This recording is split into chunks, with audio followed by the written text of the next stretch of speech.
José Manuel Triano Milán es licenciado en Historia por la Universidad de Málaga con premio extraordinario. Es máster de Estudios Históricos Avanzados por la Universidad de Sevilla con la especialidad de Historia Medieval y es doctor en Historia. Su tesis versó sobre los ingresos extraordinarios de la Corona de Castilla en el siglo XV. Durante su etapa predoctoral ha presentado resultados parciales de su investigación en diversas publicaciones y una serie de ponencias y comunicaciones en congresos tanto nacionales como internacionales. Recientemente una de dichas investigaciones ha sido distinguida por el premio Medievalismo. También ha realizado algunas estancias en centros como el Departamento de Economía de la Universidad de Milán y el Instituto de Historia de Simancas. Actualmente disfruta de un contrato puente postdoctoral en la Universidad de Málaga y nos va a hablar de los procesos de negociación fiscal e integración de poderes locales, en este caso, pues nuestra ciudad, Jerez de la Frontera, entre 1445 y 1478. Cuando quiera, Osmar. Buenas tardes. Bueno, en primer lugar me gustaría, al igual que mi compañero Jesús García, expresar mi agradecimiento a los organizadores de esta primera jornada. Siempre es un placer volver a Jerez, una ciudad que ha sido muy importante en la realización de mi tesis doctoral, particularmente su archivo municipal tan rico en fuentes para el periodo medieval. Y al igual que mi compañero Jesús García, yo les voy a hablar de fiscalidad y más concretamente de procesos de negociación fiscal.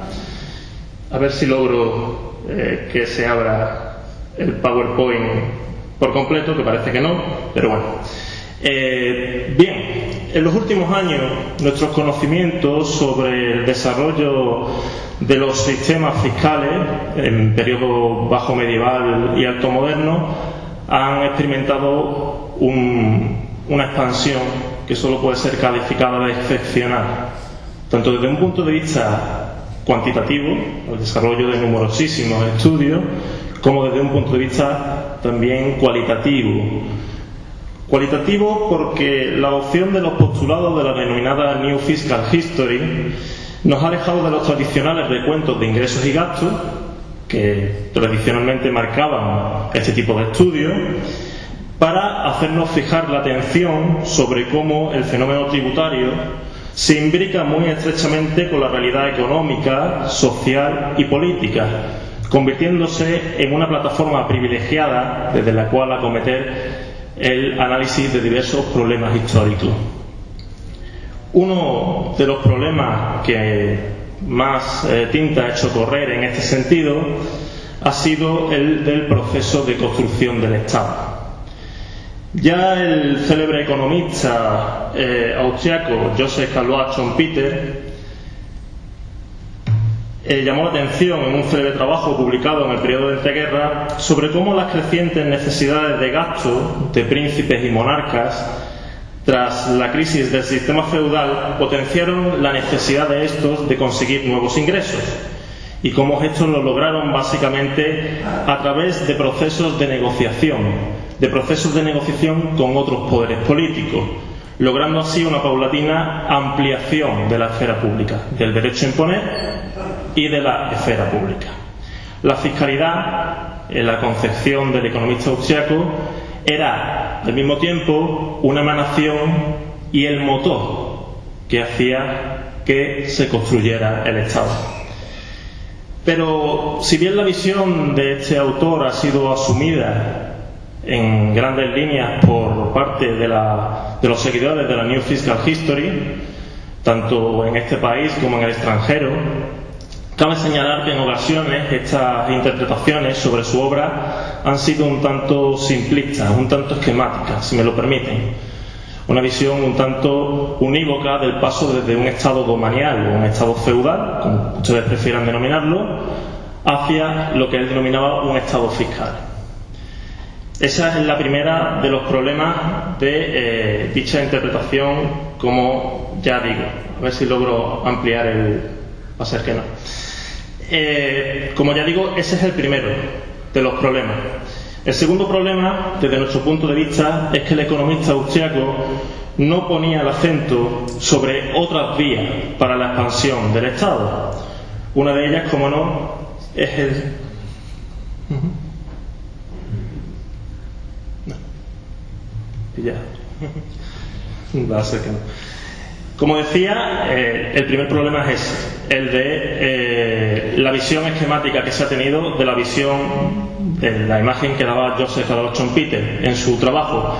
El segundo de ellos es que el economista austriaco no tenía en consideración todas las vías mediante las cuales la fiscalidad influía en el proceso de construcción del Estado.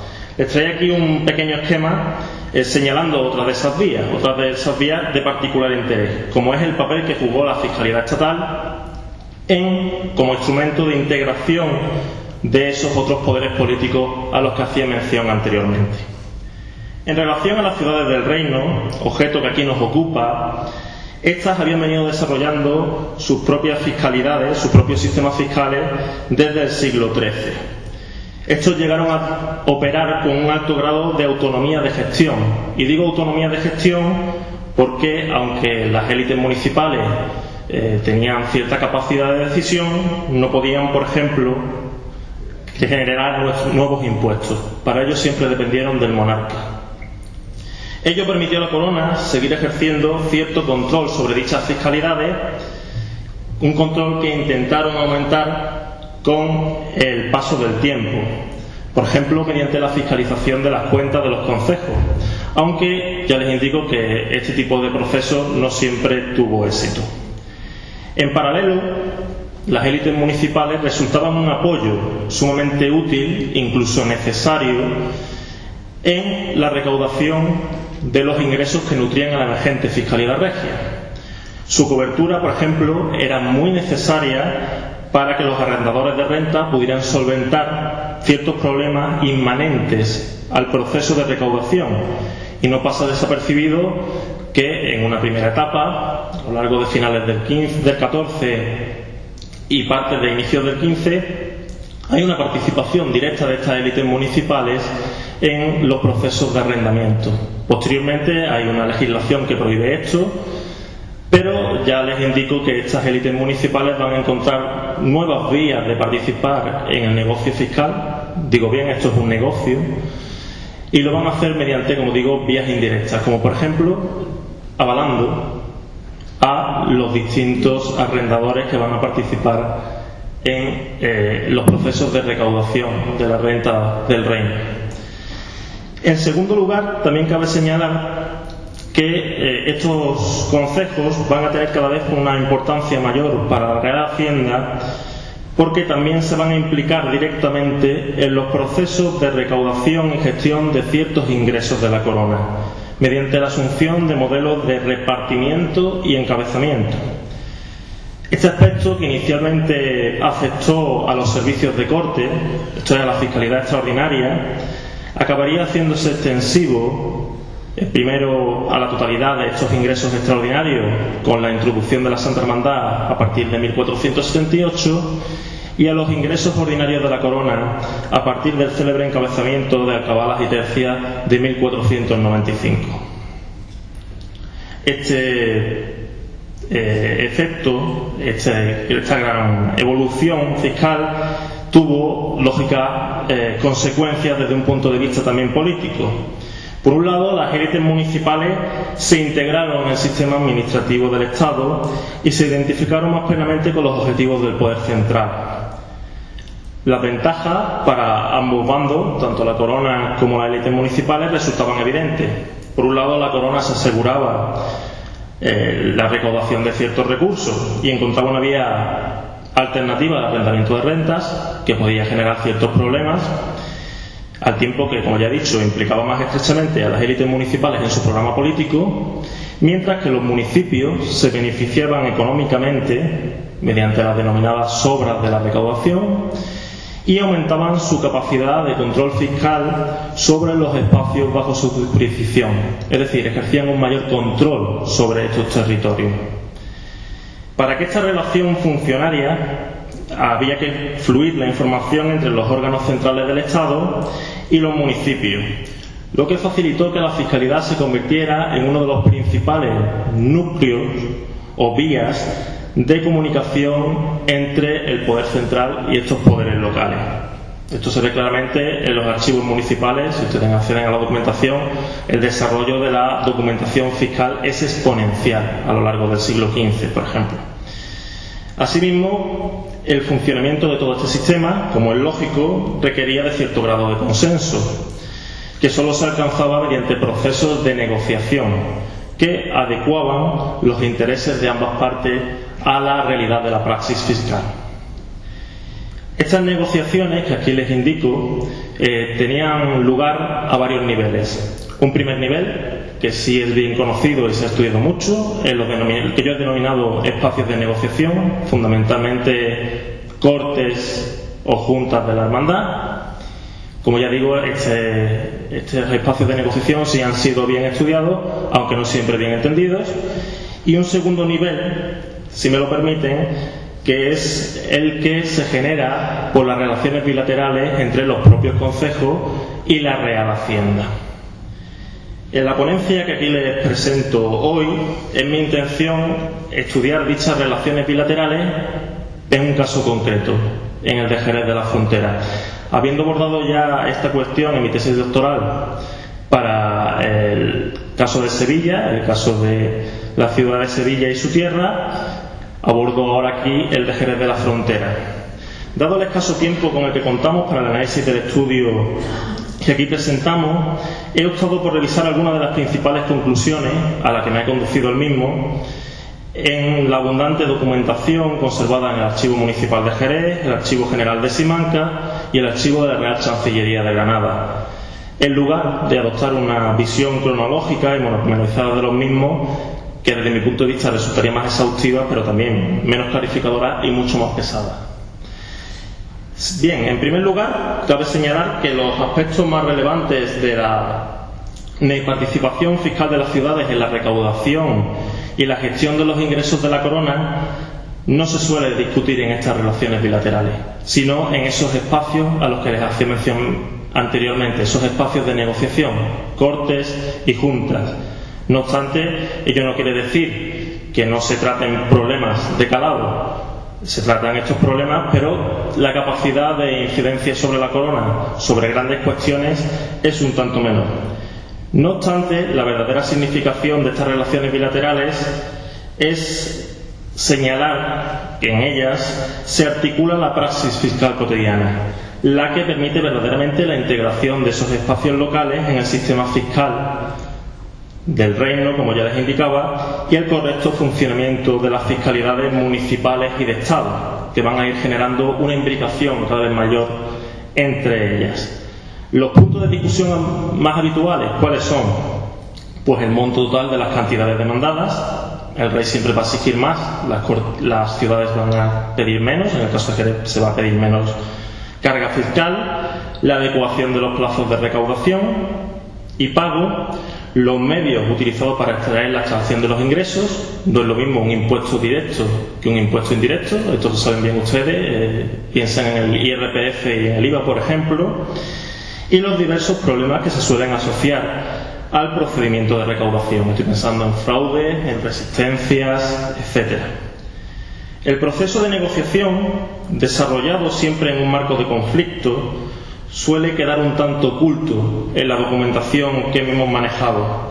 Habitualmente las relaciones entre el monarca y las ciudades se articulan en torno a un discurso en el que el primero hace uso de su autoridad para demandar aquello que considera pertinente, al tiempo que refuerza la legitimidad de su petición, recordando la obligación de servicio que tiene todo súbdito con su rey.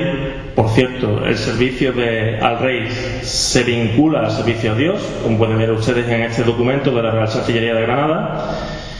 Y también se señala que la petición siempre responde a la necesidad pública y, como ya aparecía en la documentación de mi compañero Jesús García, al bien común. No obstante, ya les indico que pese a la reiteración de esta representación de las relaciones entre corona y municipio, es fácil encontrar puntos de disenso. En esos momentos que se producen estos puntos de disenso, las autoridades municipales no ponen en duda las decisiones del rey, pero alegan la necesidad de adaptarlas para no generar agravios y perjuicios a los pesqueros, tratando de hacer valer su postura con argumentos muy similares a los ya utilizados por la Corona, como por ejemplo, nuevamente, el del bien común. ¿Quiénes eran los encargados de llevar a efecto estas negociaciones y dónde se producían? Cabe indicar que en general la tendencia de la documentación a evitar este tipo de cuestiones dificulta un tanto también analizar este aspecto, pero en general podemos observar cómo buena parte de esta relación se realiza por escrito, mediante misivas que se envían entre el Concejo y la propia Real Hacienda. Cuando la situación es un poco más compleja, si me lo permiten, vemos cómo intervienen una serie de figuras designadas, en el caso del monarca, que intervienen ante el Concejo de Jerez y que reciben eventualmente el apoyo del corregidor, máximo representante del monarca en esta institución, y en el caso de Jerez, pues básicamente se actúa a través de esos procuradores que actúan en la corte, solucionando los distintos problemas que pudieran surgir a la ciudad o villa y que, ya les digo, actuaban sobre el terreno a cambio de un salario nada malo. Como les indico, la mayor parte de los procesos de negociación que hemos podido rastrear remiten a los ingresos extraordinarios de la Corona y a los ingresos extraordinarios municipales. Los pechos y los impuestos ordinarios, tanto concejiles como reales, apenas reciben ningún tipo de debate. Con respecto a los ingresos extraordinarios que mencionaba anteriormente, cabe señalar que aquellos aprobados por las Cortes tampoco reciben el rechazo del Concejo. Otra cuestión bien distinta ocurre con los repartimientos extraordinarios para el pago de tropas y los empréstitos. Así ocurrió, por ejemplo, con el repartimiento de 1435, el de 1452 o con el empréstito de 1448 en Jerez. Este tipo de respuesta negativa tiene mucho que ver con el concepto, con el nivel de legitimidad que el Concejo percibe en este tipo de demandas. Los impuestos ordinarios se encontraban plenamente legitimados por el uso y la costumbre. Los servicios de cortes habían sido aprobados por los representantes del reino en esa institución, pero ya les digo, esos repartimientos militares a los que hago mención y esos otros empréstitos pues tienen una consideración jurídica un tanto más indefinida y sí pueden ser discutidos con más facilidad. No voy a detenerme mucho más en la cuestión de la negociación, dado que cuento ya con escaso tiempo. Únicamente me gustaría indicarles que existen algunos momentos particulares en los que esta negociación se intensifica. Son en los momentos en los que se produce una revisión del pacto fiscal existente entre la Corona y las ciudades. Estoy hablando de esos momentos en los que se produce una gran reforma fiscal, si me lo permiten. Concretamente en Jerez detectamos dos momentos en este sentido a lo largo del siglo XV. El primero se produce en 1478 con la introducción de un nuevo sistema de ingresos extraordinarios, cuando la Santa Hermandad, las contribuciones de la Santa Hermandad sustituyen a los servicios de corte, y el segundo se produce en 1495 con la introducción del encabezamiento de alcabalas y tercias. Para que se hagan ustedes una idea, solo mencionaré brevemente lo ocurrido con la Santa Hermandad. Por cierto, estas negociaciones son muy mal conocidas, solo han sido estudiadas para el caso andaluz por el profesor Collantes de Terán Sánchez. Pues fíjense ustedes, en estos momentos se negocia todo, desde niveles de pago a formas de recaudación, partidas de gasto, incluso en el caso jerezano, los representantes de la ciudad, los regidores de la ciudad, llegan a demandar encabezar provincia propia. Se les dice a los representantes de Jerez: van ustedes a responder ante Sevilla, que va a ser cabeza de partido, y los regidores de Jerez dicen: no, nosotros queremos encabezar provincia propia. Va a haber una negociación muy intensa con Fernando el Católico. La documentación se encuentra en el archivo municipal de esta ciudad, que finalmente, sin embargo, no va a resultar como los regidores jerezanos habían querido. Jerez va a quedar englobada dentro de la provincia hispalense, pero se le van a conceder una serie de prerrogativas muy interesantes. La primera de ellas es que las tropas de la Santa Hermandad reclutadas en territorio jerezano van a combatir bajo su propio pendón, y la segunda es que Jerez va a obtener una prerrogativa que solo se le concedía a las cabezas de provincia, la de tener representantes propios en la Junta General de la Santa Hermandad. Como ven ustedes, este estudio tiene en general la ventaja de aclarar algunos aspectos relativos a esos procesos de negociación que desde una perspectiva local pues aún creemos que deben desarrollarse mucho más. Creemos que es mucho lo que queda por ampliar en este sentido aún, y será necesario ampliar en los aspectos, algunos de los aspectos aquí señalados y otros muchos que me han quedado en el tintero, para ver cómo estas relaciones se imbrican con aquellas que se producen en el seno del propio concejo, por ejemplo, esas relaciones de poder dentro del propio concejo. Solo una vez lograda esta imagen integral del problema podremos entender verdaderamente la compleja relación que establecieron entre sí la corona y las ciudades a lo largo de todo este periodo y cómo se produjo la paulatina integración de los poderes locales en la estructura del emergente Estado castellano. Muchas gracias por su atención.